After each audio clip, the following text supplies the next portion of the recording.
Queridos hermanos, qué bueno que se unen al estudio bíblico para células. Les doy la más cordial bienvenida con la esperanza de que este estudio sea de bendición para ustedes. Estamos en una serie de estudios basados en el Evangelio de Marcos y esta es nuestra tercera lección. El título de la lección es Respondiendo a la Palabra de Dios.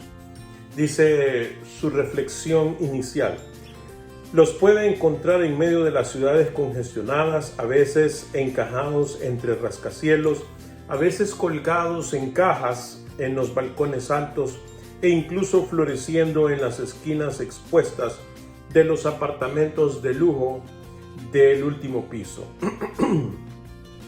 Las antiguas casas de campo y las de las afueras de la ciudad los tienen. Y por supuesto, las rústicas viviendas de granjeros en los caminos rurales siempre los tienen. Jardines, los hay de todo tamaño y estilo.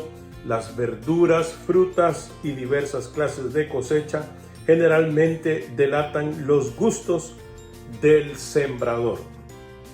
Hay algo inolvidable en meter semillitas en la tierra y observar lo que sucede. ¿Alguna vez ha plantado semillas y las ha visto crecer? ¿Qué es lo que más le impresiona del proceso de crecimiento? Como todo niño yendo a la escuela, recuerdo cómo la maestra nos hizo poner un frijolito en un algodón y este frijol se fue desarrollando, echó raíz y sacó su tallito para que la planta del frijol empezara a crecer. Como de una materia prima, de un insumo, semilla, podía crecer una planta, y así entonces podemos ver a nuestro alrededor grandes árboles, flores exóticas y todo tipo de alimentos que en algún momento fue sembrada una semilla y luego se hizo muy grande. Es entonces el inicio pequeño, pero su plan reproductivo multiplicador de mucho beneficio. La gente acudía en masa para escuchar a Jesús enseñar y verlo sanar, pero parecía que las personas estaban más interesadas en sus proezas que en sus palabras. Sin embargo, cuando Jesús usó una historia sobre el hecho de plantar, captó la atención de su público. Todos estaban familiarizados con las realidades de arar la tierra y sembrar las semillas. Sus parábolas provocaban curiosidad. Aparentemente eran como las parábolas que los rabinos contaban en la sinagoga. Sin embargo, las historias de Jesús parecían tener más profundidad, más veracidad y ser más difíciles de entender. Aún a los discípulos les pareció difícil entender lo que él quería decir. Cuando le preguntaron qué quería decir, Jesús se los explicó. Vamos entonces ahora a la lectura bíblica de Marcos capítulo 4, versículos 1 al 20. Yo leo Nueva Versión Internacional. Dice: de nuevo comenzó Jesús a enseñar a la orilla del lago. La multitud que se reunió para verlo era tan grande que él subió y se sentó en una barca que estaba en el lago, mientras toda la gente se quedaba en la playa. Entonces se puso a enseñarles muchas cosas por medio de parábolas y, como parte de su instrucción, les dijo: pongan atención. Un sembrador salió a sembrar. Sucedió que al esparcir él la semilla, una parte cayó junto al camino y llegaron los pájaros y se la comieron. Otra parte cayó en terreno pedregoso sin mucha tierra. Esta semilla brotó pronto porque la tierra no era profunda, pero cuando salió el sol las plantas se marchitaron y por no tener raíz se secaron. Otra parte de la semilla cayó en espinos que al crecer la ahogaron de modo que no dio fruto. Pero las otras semillas cayeron en buen fruto, brotaron, crecieron y produjeron una cosecha que rindió el 30, el 60 y hasta el 100 por uno. El que tenga oídos para oír, que oiga, añadió Jesús. Cuando se quedó solo, los 12 y los que estaban alrededor de él le hicieron preguntas sobre las parábolas. ¿A ustedes se les ha revelado el secreto del reino de Dios? Les contestó.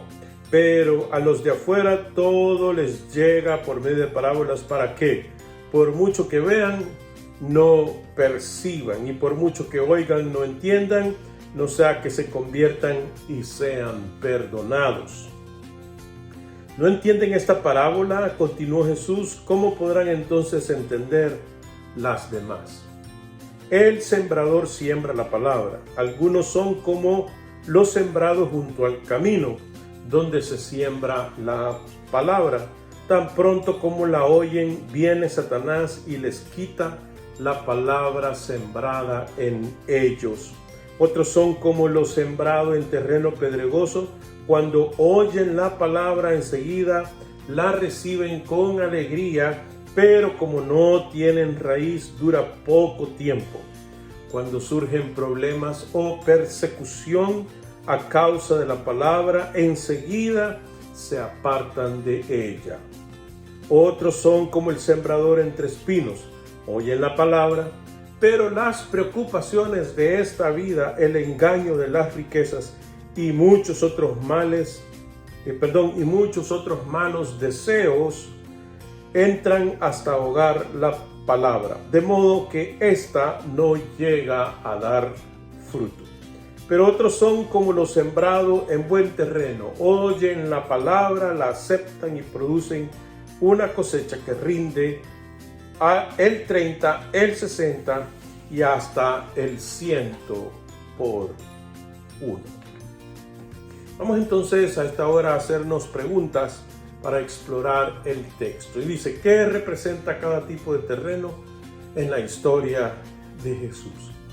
La representación es el corazón, el alma de las personas cuando escuchamos la palabra del Señor, la sensibilidad, la aceptación que pudiésemos tener cuando recibimos la palabra de Dios.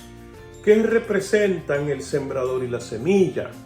La semilla, claramente dentro de los evangelios sinópticos, dice que la semilla es la palabra de Dios. El sembrador es quien siembra la semilla.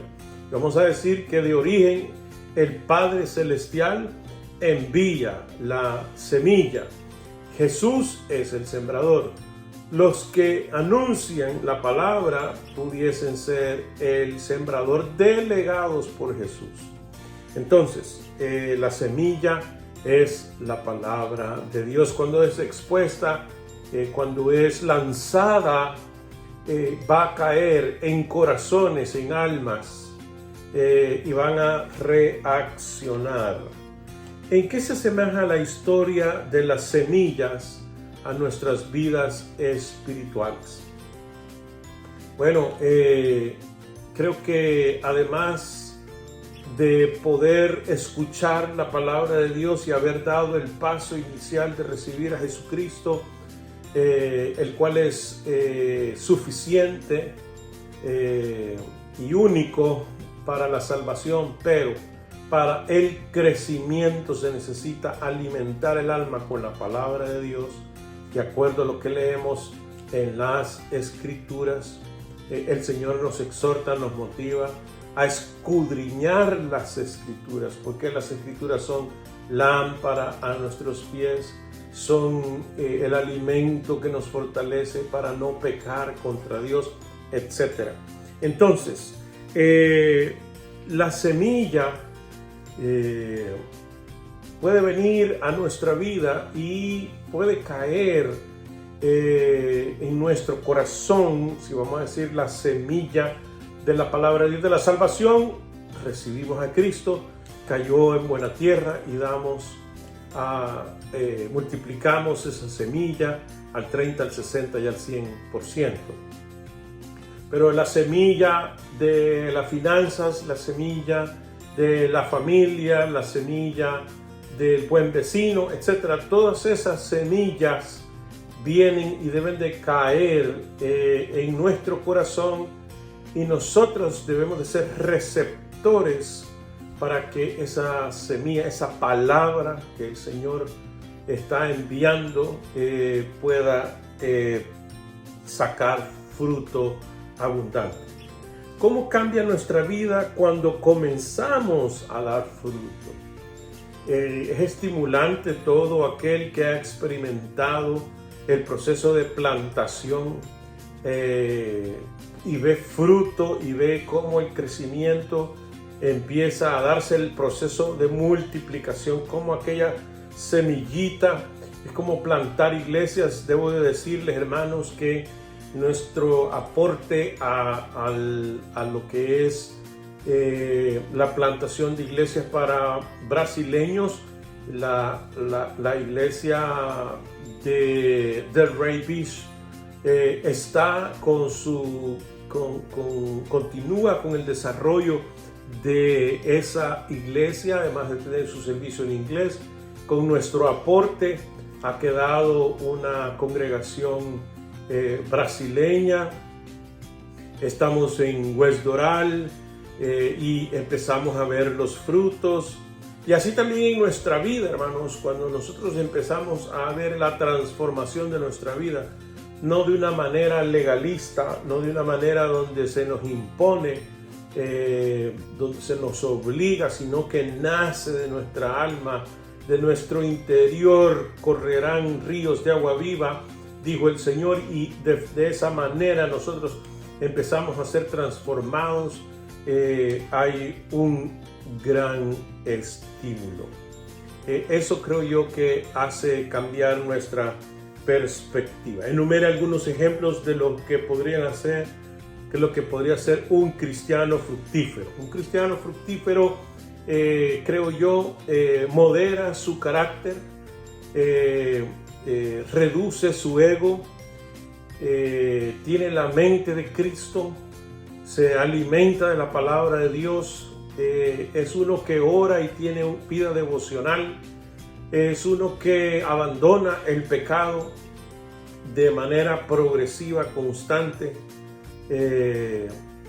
Eso por lo menos considero a primera instancia. Por supuesto, ustedes pueden opinar en su propia reunión. Vamos entonces a lo que es la inspiración, esta historia que el autor pone para discutir, para poder ampliar el punto que estamos estudiando. Dice: piense en su primer encuentro con Cristo, vuelva a vivir ese momento, resucite el alivio, recuerde la pureza, llame a la pasión. ¿Puede recordar? Yo puedo, dice el autor de este estudio. 1965, un niño pelirrojo de 10 años con un remolino de pecas se sienta en una clase bíblica un miércoles en la noche. Lo que recuerdo de la clase son escenas, escritorios con iniciales grabadas, un pizarrón, alrededor de una docena de niños, algunos prestando atención, otros no, un maestro con un saco demasiado apretado como para abotonar sobre su robusta barriga. Él está hablando de Jesús, está explicando la cruz. Sé que lo había oído antes, pero esa noche lo escuché en serio. Tú no te puedes salvar a ti mismo, necesitas un Salvador, dijo el maestro. No puedo explicar por qué me impactó esa noche en lugar de cualquier otra, pero así fue. Él simplemente decía lo que yo estaba empezando a entender. Yo estaba perdido y él explicó lo que yo necesitaba, un redentor. Desde esa noche en adelante mi corazón le perteneció a Jesús. Muchos argumentarían que un niño de 10 años es demasiado joven para tomar esa decisión. Y puede que tengan razón. Todo lo que sé es que nunca tomé una decisión con tanta seriedad en mi vida. No sabía mucho de Dios, pero lo que sabía era suficiente. Sabía que quería ir al cielo y sabía que no lo podía hacer solo. Nadie tuvo que decirme que esté feliz. Nadie tuvo que decirme que se lo diga a otros. La gente no podía silenciarme. Se lo conté a todos mis amigos en la escuela. Puse una calcomanía en mi bicicleta. Reaccionemos entonces, hermanos. Vamos a reaccionar con estas inquietudes. En diferentes momentos de nuestra vida, nuestro tipo de tierra puede cambiar. ¿Cuál tipo de tierra representa actualmente su respuesta a Dios y su palabra? Si el terreno, la propiedad, la finca, la hacienda, el solar, el lote, como usted quiera llamarlo, pudiese usted investigar qué tipo de tierra tiene, en qué parte usted puede sembrar rábanos, o en qué parte puede sembrar café, o en qué parte usted puede sembrar tomates, y dividir aquella parcela y trabajarla de tal manera que pueda ser fructífera y diversificar el tipo de siembra que usted tiene. Así más o menos podríamos ilustrarlo en nuestro corazón y en nuestra alma y en nuestro ser. Queremos mejorar el área de la familia, queremos mejorar el área del carácter, queremos mejorar el área de la salud espiritual, de la sanidad interior, queremos mejorar nuestra mente, queremos mejorar el cuidado de nuestro cuerpo, etc. De todas esas cosas nos habla el Señor, y una palabra puede ser plantada y debería de caer en buena tierra, Entonces, ¿qué tipo de tierra somos en este momento? Yo podría decirles aquí que soy buena tierra, pero dependiendo del desafío. Nosotros cuando escuchamos la exposición de la palabra, en algunos momentos reaccionamos positivamente. Hay personas que se dedican a las misiones y quieren que todo el mundo se dedique a las misiones. Y la Biblia dice que debemos de ir hasta lo último de la tierra. Y ciertamente que de alguna manera la iglesia aporta al programa cooperativo, pero yo no voy o no he tenido ese viaje misionero hasta las islas allá por Oceanía. He ido a unos países aquí cercanos. Otros se dedican a los niños de la calle y quieren que todos vayan a ocupar un apoyo para su ministerio. Cada uno tiene un llamado, cada uno responde a la palabra que ha sido expuesta, y de esa manera fructifica. En lo medular, en lo importante, en lo que no puede variar, es que todos debemos de creer en Cristo Jesús. Pero hay diferentes áreas, dependiendo de la hacienda, dependiendo de la propiedad. Así va a ser adecuado para cierto tipo de cultivo. Y todos respondemos entonces a diferentes necesidades, en diferentes tiempos. Dios toca nuestros corazones de diferentes maneras. Opino yo. A ver, ¿qué opina usted allí en su célula? ¿Qué tácticas usa Satanás para evitar que escuchemos y atendamos la palabra de Dios? Bueno, Satanás, la palabra lo tipifica como un ladrón, y en la parábola viene, roba la palabra y le quita la bendición a aquel que la había recibido. es un ladrón y quiere robarnos la bendición de conocer más al Señor. Por lo tanto, una de las cosas que ocupa en los países modernos es la distracción, distraernos, si el deporte, si la televisión, si la internet, si las redes sociales, si los movimientos políticos, etcétera, etcétera. Dedicamos mucho más tiempo de nuestra vida a muchos otros objetivos sociales, políticos, que valdrán la pena, sí, pero no tanto como nuestra relación con el Señor. Yo no digo que usted no se dedique a la política. Yo no estoy diciendo que usted no se entretenga. Yo no estoy diciendo que usted tiene derecho a un tiempo de ocio después de haber trabajado todo el día, qué sé yo, y distenderse con música o con lo que sea. Tiene derecho a descansar. El Señor descansó.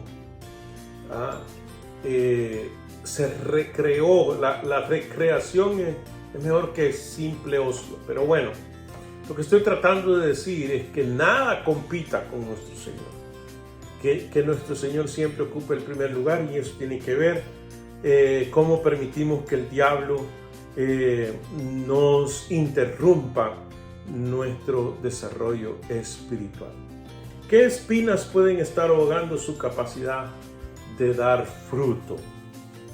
Pueden ser, por ejemplo, prejuicios, puede ser complejos, puede ser la carnalidad, algunos otros recursos que se contraponen, están en contra del fruto espiritual.